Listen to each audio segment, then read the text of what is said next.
ಓಂ ಶಾಂತಿ. ವಾಣಿ date 26/6/2025. ಪ್ರಾತಃ ಮುರಳಿ. ಓಂ ಶಾಂತಿ. ಬಾಪ್ ದಾದಾ ಮಧುಬನ. ಮಧುರ ಮಕ್ಕಳೇ, ನೀವೀಗ ಹೊಗಳಿಕೆ, ತೆಗಳಿಕೆ, ಮಾನ, ಅಪಮಾನ, ಸುಖ ಮತ್ತು ದುಃಖ ಎಲ್ಲವನ್ನು ಸಹನೆ ಮಾಡಬೇಕಾಗಿದೆ.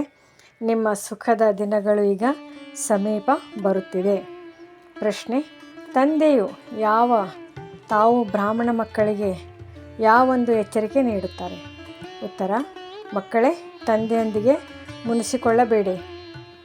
ಒಂದು ವೇಳೆ ತಂದೆಯೊಂದಿಗೆ ಮುನಿಸಿಕೊಂಡ್ರೆ ಸದ್ಗತಿಯೊಂದಿಗೂ ಮುನಿಸಿಕೊಳ್ಳುವಿರಿ. ತಂದೆಯು ಎಚ್ಚರಿಕೆ ನೀಡುತ್ತಾರೆ, ಮುನಿಸಿಕೊಳ್ಳುವವರಿಗೆ ಬಹಳ ಕಠಿಣ ಶಿಕ್ಷೆಯು ಸಿಗುವುದು.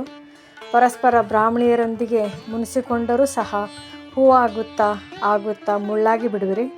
ಇದರಲ್ಲಿ ಬಹಳ ಎಚ್ಚರಿಕೆಯನ್ನಿಡಿ. ಗೀತೆ. ಧೈರ್ಯ ತಾಳು ಮಾನವನೇ, ಸುಖದ ದಿನಗಳು ಬರಲಿವೆ.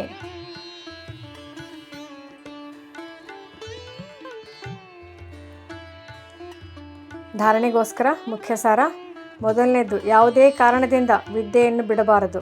ಶಿಕ್ಷೆಗಳು ಬಹಳ ಕಠಿಣವಾಗಿದೆ. ಆದ್ದರಿಂದ ಪಾರಾಗಲು ಮತ್ತೆಲ್ಲ ಸಂಘಗಳನ್ನು ಬಿಟ್ಟು ಒಬ್ಬ ತಂದೆಯನ್ನು ನೆನಪು ಮಾಡಬೇಕಾಗಿದೆ, ಮುನಿಸಿಕೊಳ್ಳಬಾರದು.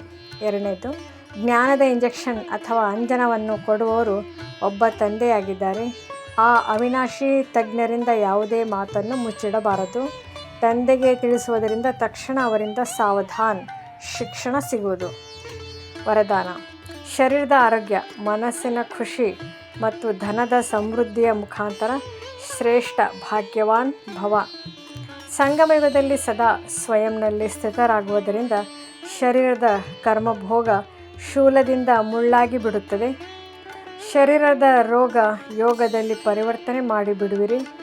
ಆದ್ದರಿಂದ ಸದಾ ಆರೋಗ್ಯವಾಗಿರುವಿರಿ. ಮನ್ಮನಾಭವ ಆಗುವ ಕಾರಣ ಖುಷಿಯ ಗಣಿಯಿಂದ ಸದಾ ಸಂಪನ್ನರಾಗಿರುವಿರಿ. ಆದ್ದರಿಂದ ಮನಸ್ಸಿನ ಖುಷಿಯೂ ಸಹ ಪ್ರಾಪ್ತಿಯಾಗುವುದು ಮತ್ತು ಜ್ಞಾನಧನ ಎಲ್ಲ ಧನಗಳಿಗಿಂತಲೂ ಶ್ರೇಷ್ಠವಾಗಿದೆ. ಜ್ಞಾನಧನ ಉಳ್ಳವರಿಗೆ ಪ್ರಕೃತಿ ಸ್ವತಃ ದಾಸಿಯಾಗಿ ಬಿಡುತ್ತದೆ ಮತ್ತು ಸರ್ವ ಸಂಬಂಧವೂ ಸಹ ಒಬ್ಬರ ಜೊತೆ ಇದೆ. ಸಂಪರ್ಕವೂ ಸಹ ಹೋಲಿ ಹಂಸದ ಜೊತೆ ಇದೆ. ಆದ್ದರಿಂದ ಶ್ರೇಷ್ಠ ಭಾಗ್ಯವಾನ್ ವರದಾನ್ ಸ್ವತಃವಾಗಿ ಪ್ರಾಪ್ತಿಯಾಗುವುದು.